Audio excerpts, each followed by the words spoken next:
Thanks, John, for having us. It's like he said, we've been coming here since at least, we were going to say over 5 years, but that would kind of reveal that that's not exactly true. I think it's been 3 years.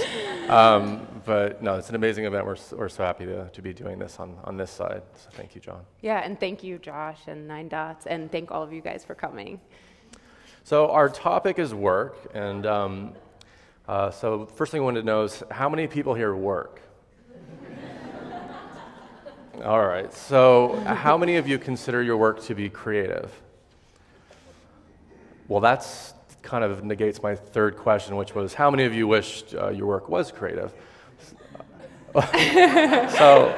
Well, regardless, that's what we're here to talk about. We consider our work to be creative, and we've tried to make a life out of pursuing that. And so we're going to talk about that today. But first, we'll give you a little backstory.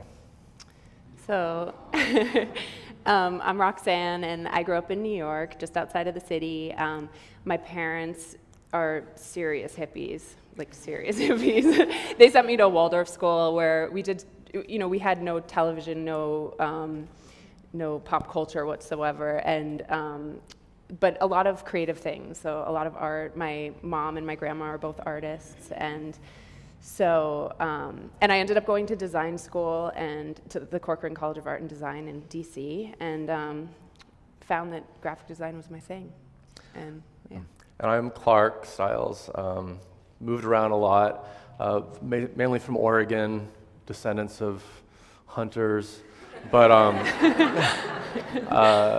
yeah, that's an odd picture. I was actually really into computers and golf and music. And then I ditched golf and just stuck with computers and music, and had like the first Macintosh, and was really sort of moved by Mac Paint. And then I made, cassette tapes with my band, and I would design album covers for my cassette tapes. I guess those would be cassette tape J cards or whatever you call them. But just really got into art, graphic design, music, computers, websites. And enter the 90s, and the internet and everything just kind of took off.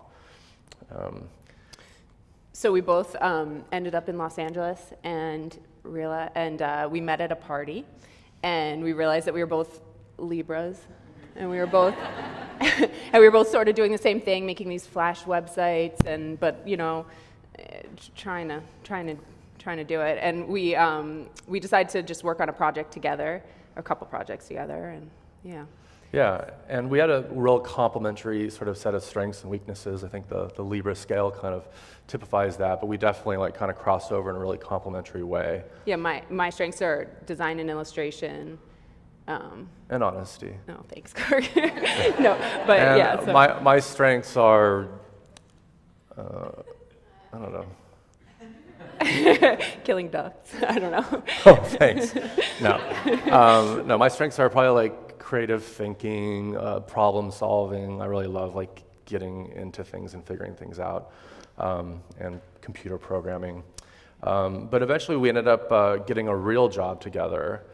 Somebody came to us and asked us to do something really off-color and weird, and actually had a good budget, and we decided to go for it. And we spent a bunch of time making a really kind of crazy Flash website. It was really odd and weird. But it ended up turning into this amazing piece. We won an FWA for it, and this was 10 years ago, so at the time it was sort of like winning it was sort of the Oscar of Flash websites. So it was really amazing, and as a result, our phones started ringing. Yeah, so we needed a name. And we wanted something that, sounded kind of timeless and historic, and I was really obsessed with Wieden and Kennedy's, like just sort of brand image, and they had a brick building and it said Wieden and Kennedy, and it just felt so sort of like an institution and something that would last forever. And for me, that was kind of the litmus test of what we needed in a name. Yeah, but we also wanted to be like kind of playful and irreverent and something that suited our nature. So Roxanne's dog, Ludlow, was sort of the obvious sort of maybe first part of our Wyden and Kennedy, sort of the Ludlow Kennedy, but we were kind of missing the last part. And at the time, we were obsessed with the life aquatic. We had it on in the background whenever we were working, just pulling color palettes from it, and also wardrobe at times. But there's this scene that came on when we were trying to figure out like the rest of our name, and we'll play it for you. You think you'll want to change your name? Ned? No, not the Ned part, unless you want to. I meant your last name. I thought you might like to let me give you mine. Ned Zissou. Ned Zissou, exactly. Or if you want to, you can change the first part too. I would have named you Kingsley if I'd had a say in it. Kingsley. So it's a heartwarming scene of a father who wasn't there for his son. Yeah. But that was it. We kind of felt like Ludlow Kingsley. That sounds great. It sounds like a name that will stand the test of time, and that was important for us. So it's been 10 years. We have an office on Sunset Boulevard and between Silver Lake and Echo Park with a big storefront window where we get to see Los Angeles moving by all day, which is really amazing. But also, if you drive by, you can see us in there working. So honk or wave, and we'll do this, huh? But and we have this amazing team. There are 7 of us, and we have 4 designers, 2 developers, and a project manager. They're all here, right here in the front, and except for Madrid, our developer. He's asleep under a piece of pizza. He's away. But with this amazing team, we crank out a ton of work. On theme. So over the past 10 years, we've grown from 2 people into a creative shop of 7. We've had to, obviously in growing year by year, we had to, grow up and learn how to be a business, how to be responsible and timely and not be emotional about our work with clients. So we kind of realized we needed to grow, maybe add a person. The first, sort of logical person for us was to bring in a project manager to help create a buffer between us and our passionate work and the client and try to be more responsible. We had to sort of survive the death of Flash, 5 years ago, which was really sad, and then super Exciting. Liberating. Yeah. Because all of a sudden we're stuck in a grid with CSS and JavaScript, which is whatever it is. I'm not going to bash on JavaScript, but and then we also had to in doing more work. Every time we got a big opportunity from an ad agency or some client that was going to pay us more than we were ever used to, we decided to always rise to the occasion and say, yes, we can do that. We can do this crazy thing, and we're going to show you an example of one in a little bit. But that's not 20 minutes, is it? No, that's because of all the... So we've grown. We've sort of expanded our set of services from from websites to doing logos and identity and branding and telling stories and really sort of growing up. And we've developed a process around all these deliverables where we really give ourselves a recipe for success with clients. We identify what it is we're doing for them, come up with a really strategic plan for how we're going to go about it, and all the different points of showing work and reviews and through these processes that we've created for our different deliverables, we've really enabled ourselves to just churn out a ton of work, and our team is amazing. Everybody's kind of come on board one at a time slowly over the years, and we now have a team of 7 people that we love, and it's just so fun every day. Yeah. We feel very, very lucky. So thank you, LKers. So we're going to show you some of our work, just if you're not familiar with it, give you a quick overview. We're not going to spend a ton of time on it because some guy on Twitter told us not to. This is Parachute. It's a bedding. They make sheets, and they came to us sort of as a startup, and they were called Saffron Oak, which to us was sort of like, oh, not another one of those dumps and dumps name.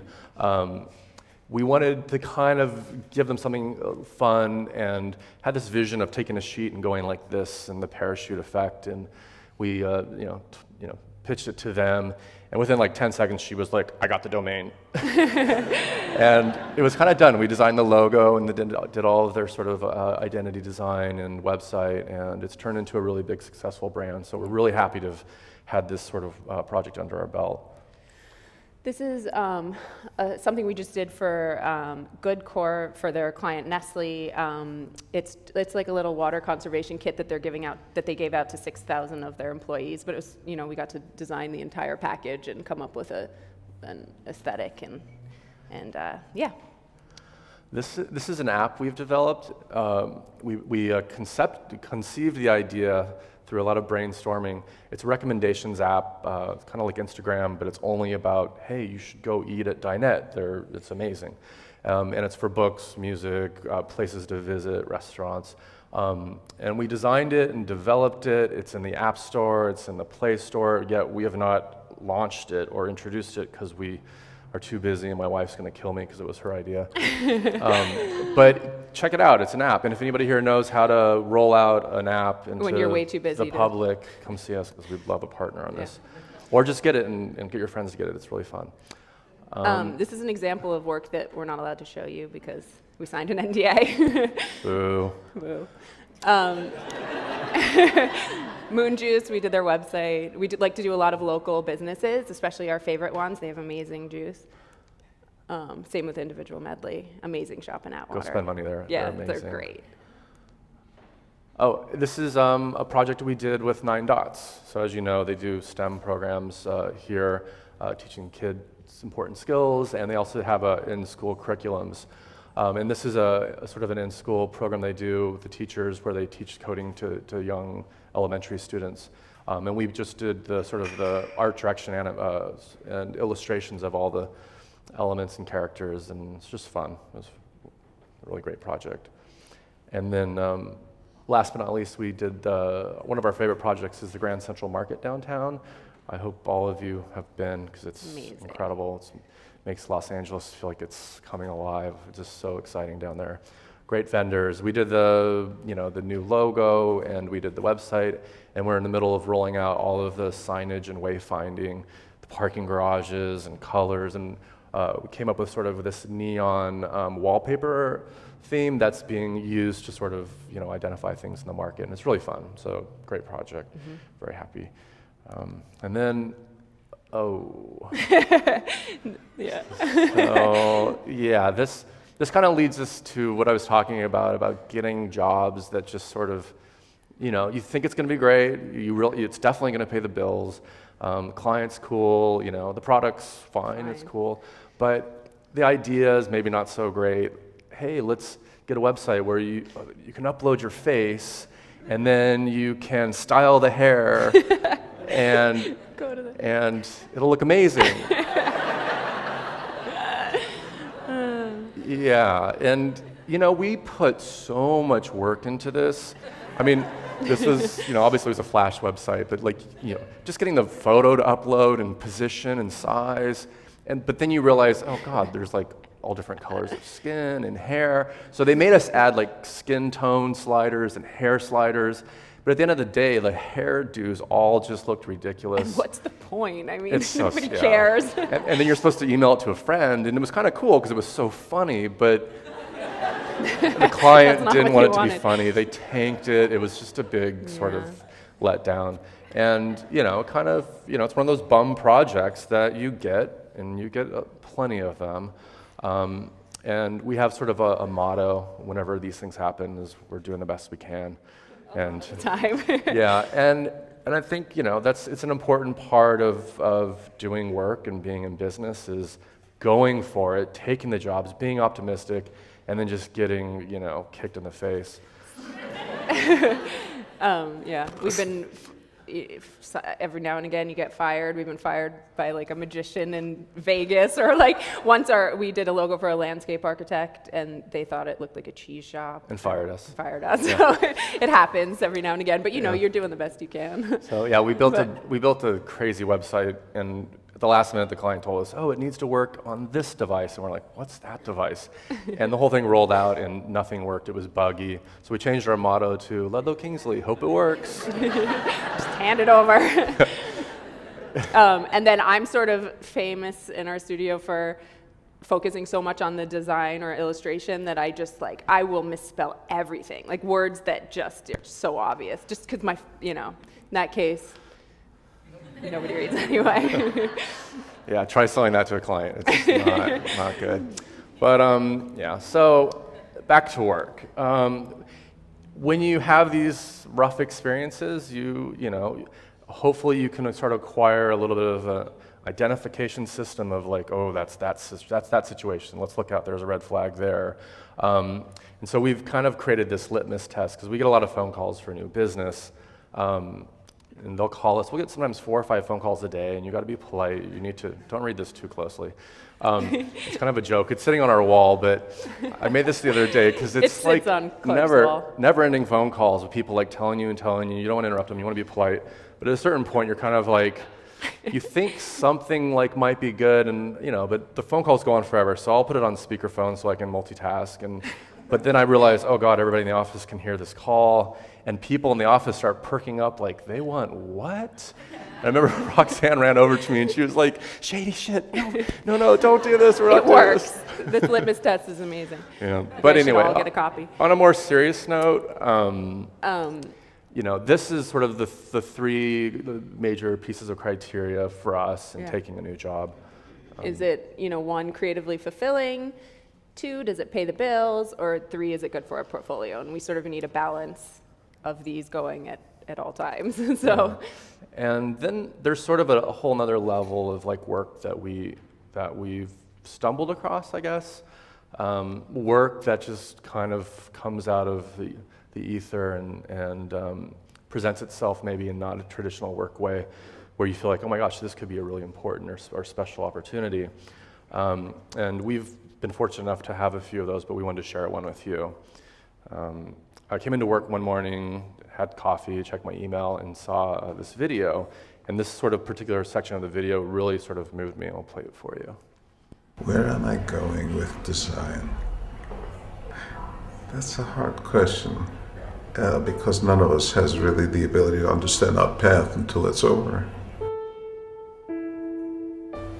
I've always believed that the life of a designer is a life that is very much between 2 sensibilities, that of the businessman and that of the artist. And everybody kind of has a sense of where they fit in that spectrum. And if you feel close to the life of an artist that has a relationship to the role of art and culture, which is essentially a benign role, my belief is that if you like Mozart and I like Mozart, we already have something in common. So the likelihood of our killing each other has been diminished.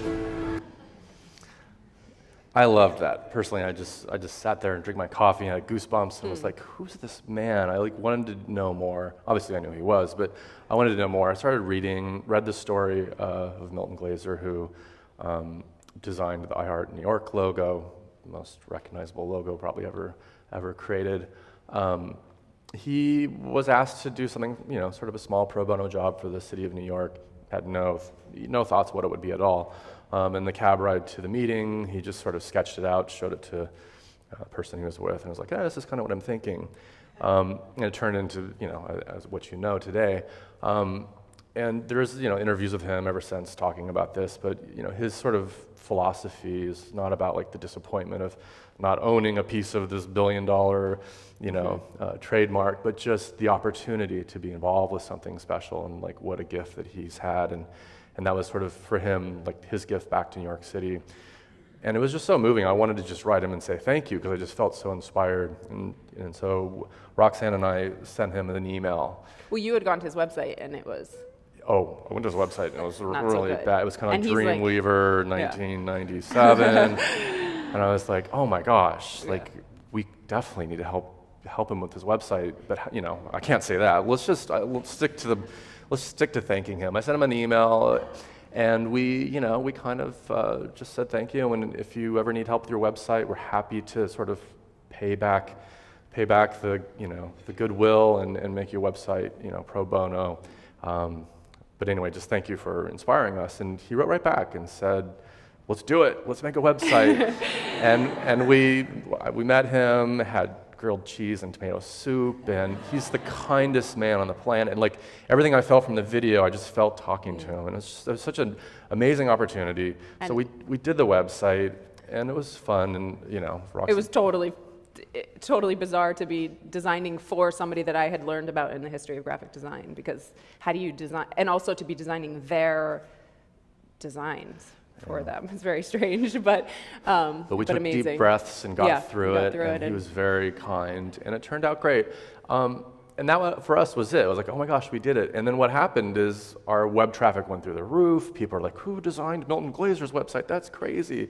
And we ended up getting a ton of work and a ton of recognition, and like things like, not just because we got more work, it was good. It was like the kind of work we were getting was better. And it just sort of, for us, we just looked at each other and we're like, what an amazing recipe. Like, just, read the tea leaves and see what it says and do something thoughtful and see what happens. Yeah. And so that's sort of part of something we try to remind ourselves to do all the time.